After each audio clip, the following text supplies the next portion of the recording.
जय श्री राम भक्तों, आज हम सुनेंगे मर्यादा पुरुषोत्तम भगवान श्री राम की ऐसी पावन कथा जिसमें प्रेम है, त्याग है, भक्ति है, धर्म है और अधर्म पर धर्म की विजय का महान संदेश है।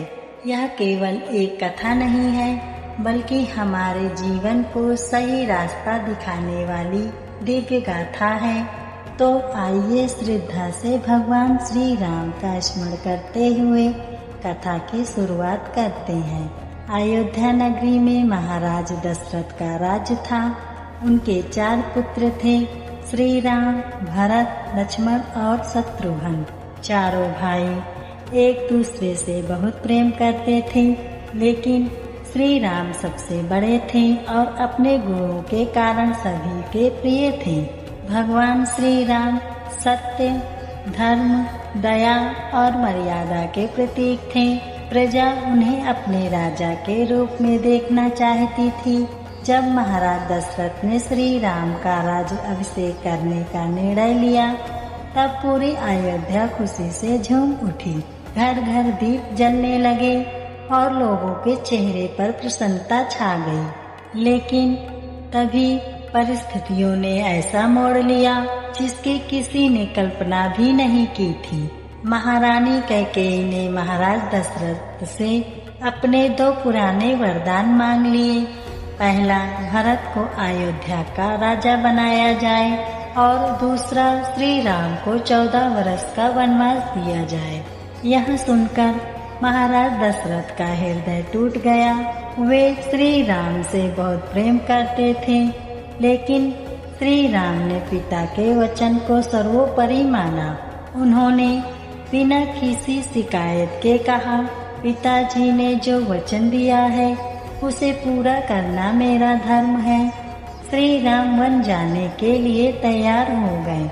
माता सीता ने कहा कि जहाँ पति होंगे वहीं उनका स्थान होगा, इसलिए वे भी श्री राम के साथ वन जाने को तैयार हो गईं। भाई लक्ष्मण ने भी अपने बड़े भाई का साथ छोड़ने से मना कर दिया। इस प्रकार श्री राम, माता सीता और लक्ष्मण राजमहल छोड़कर वन की ओर चल पड़े। अयोध्या की प्रजा रोती हुई उनके पीछे चल रही थी। किसी को विश्वास नहीं हो रहा था कि जिस राम का राज्य अभिषेक होने वाला था वही राम आज वनवासी बनकर जा रहे हैं। वन में तीनों ने अनेक ऋषियों के आश्रमों में समय बिताया और अंत में पंचवटी में रहने लगे। पंचवटी का जीवन शांत था। श्री राम और लक्ष्मण वन में रहते और माता सीता उनकी कुटिया को अपने प्रेम से घर जैसा बना देती थी। लेकिन इसी दौरान राक्षसी शूर्पणखा की दृष्टि श्री राम पर पड़ी।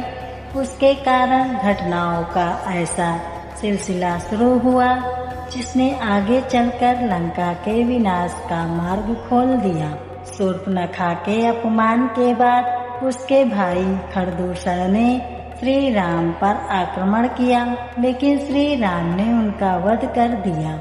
जब यह समाचार लंका के राजा रावण तक पहुंचा, तब उसके मन में बदले की भावना जाग उठी। रावण ने माता सीता का हरण करने की योजना बनाई।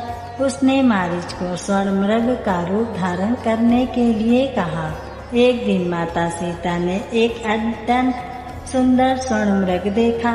वह इतना अद्भुत था कि माता सीता ने श्री राम से कहा, प्रभु, यह हिरण कितना सुंदर है, कृपया इसे मेरे लिए ले आइए। श्री राम उस मृग के पीछे चले गए। कुछ समय बाद मारीच ने श्री राम की आवाज में पुकार लगाई, हाँ लक्ष्मण, हाँ सीते। माता सीता घबरा गई। उन्होंने लक्ष्मण से श्री राम की सहायता के लिए जाने को कहा।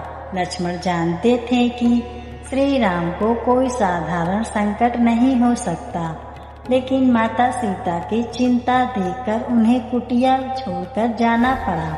बस इसी अवसर की प्रतीक्षा रावण कर रहा था। रावण साधु का वेश बनाकर कुटिया के पास आया और माता सीता से भिक्षा मांगने लगा। जब माता सीता उसके पास आई तब रावण ने अपना असली रूप प्रकट कर दिया और उनका हरण करके आकाश मार्ग से लंका की ओर चल पड़ा। माता सीता जोर जोर से श्री राम और लक्ष्मण को पुकारती रही। उसी समय वृद्ध पक्षीराज जटायु ने रावण को देख लिया। जटायु ने रावण को रोकते हुए कहा, रावण, तुम अधर्म कर रहे हो, माता सीता को छोड़ दो। रावण और जटायु के बीच भयंकर युद्ध हुआ। जटायु ने अपनी पूरी शक्ति लगा दी, लेकिन रावण ने उन्हें गंभीर रूप से घायल कर दिया। रावण माता सीता को लेकर लंका चला गया और उन्हें अशोक वाटिका में बंदी बनाकर रखा। उधर जब श्री राम वापस लौटे और कुटिया में माता सीता को नहीं पाया तो वे अत्यंत व्याकुल हो उठे। वे जंगल जंगल माता सीता को खोजने लगे। आखिर उन्हें घायल जटायु मिली। जटायु ने श्री राम को बताया कि रावण माता सीता का हरण करके दक्षिण दिशा की ओर गया है। यह कहते हुए जटायु ने अपने प्राण त्याग दिए। श्री राम ने उन्हें पिता के समान सम्मान दिया और उनका अंतिम संस्कार किया। आगे चलकर श्री राम की भेंट हनुमान जी से हुई। हनुमान जी ने जब पहली बार श्री राम को देखा तो उनके हृदय में प्रभु के प्रति अपार प्रेम उमड़ पड़ा। उन्होंने श्री राम को सुग्रीव से मिलाया। सुग्रीव और श्री राम की मित्रता हुई और श्री राम ने सुग्रीव की सहायता करने का वचन दिया। इसके बाद वानर सेना ने माता सीता की खोज शुरू की। तब समुद्र के किनारे हनुमान जी को पता चला कि माता सीता लंका में है। हनुमान जी ने प्रभु श्री राम का नाम लेकर विशाल समुद्र को पार करने का संकल्प लिया। उन्होंने अपना विशाल रूप धारण किया और एक ही छलांग में समुद्र पार करने के लिए निकल पड़े। रास्ते में अनेक बाधाएं आईं, लेकिन हनुमान जी ने किसी बाधा के सामने हार नहीं मानी। अंततः वे लंका पहुंच गए। उन्होंने अशोक वाटिका में माता सीता को देखा। माता सीता श्री राम के वियोग में अत्यंत दुखी थी। हनुमान जी ने उन्हें श्री राम की अंगूठी दी और कहा, माता, प्रभु श्री राम शीघ्र ही आपको लेने आएंगे। यह सुनकर माता सीता की आंखों में आशा के आंसू आ गए। हनुमान जी ने लंका में रावण को श्री राम की शक्ति का संदेश दिया। जब रावण ने उनकी पूंछ में आग लगवाई तब हनुमान जी ने उसी अग्नि से लंका के अनेक स्थानों को जला दिया और फिर समुद्र पार करके श्री राम के पास लौट आए। उन्होंने श्री राम को माता सीता का समाचार दिया। अब श्री राम ने लंका जाने का निर्णय लिया। वानर सेना समुद्र के किनारे पहुंची। नल और नील के नृत्यों में समुद्र पर सेतु बनाया गया। हजारों वानरों ने पत्थर उठाए और प्रभु श्री राम का नाम लेकर समुद्र पर पुल बनाने लगे। श्री राम की सेना लंका पहुंच गई। इसके बाद धर्म और अधर्म के बीच भयंकर युद्ध शुरू हुआ। एक ओर श्री राम, लक्ष्मण, हनुमान और वानर सेना थी तो दूसरी ओर रावण की विशाल सेना। युद्ध में रावण के अनेक योद्धा मारे गए। कुंभकर्ण भी युद्ध भूमि में आया। उसने भयंकर युद्ध किया, लेकिन अंत में श्री राम के हाथों उसका वध हुआ। इसके बाद रावण का पुत्र मेघनाथ युद्ध में आया। उसने भी बहुत शक्तिशाली युद्ध किया। लक्ष्मण और मेघनाथ के बीच भयंकर युद्ध हुआ और अंततः लक्ष्मण जी ने मेघनाथ का वध कर दिया। अब रावण स्वयं युद्ध भूमि में आया। श्री राम और रावण के बीच भयंकर युद्ध हुआ। रावण बार बार अपने अस्त्र शस्त्र चलाता रहा, लेकिन श्री राम धर्म और सत्य की शक्ति के साथ युद्ध कर रहे थे। अंततः श्री राम ने अपना दिव्य बाण उठाया और रावण का अंत कर दिया। रावण धरती पर गिर पड़ा। लंका में अधर्म का अंत हुआ और धर्म की विजय हुई। इसके बाद माता सीता को श्री राम के पास लाया गया। माता सीता ने अपने पवित्र चरित्र की सत्यता संसार के सामने सिद्ध की। फिर श्री राम, माता सीता और लक्ष्मण अयोध्या लौटने के लिए चल पड़े। उधर अयोध्या में भरत 14 वर्षों से श्री राम की प्रतीक्षा कर रहे थे।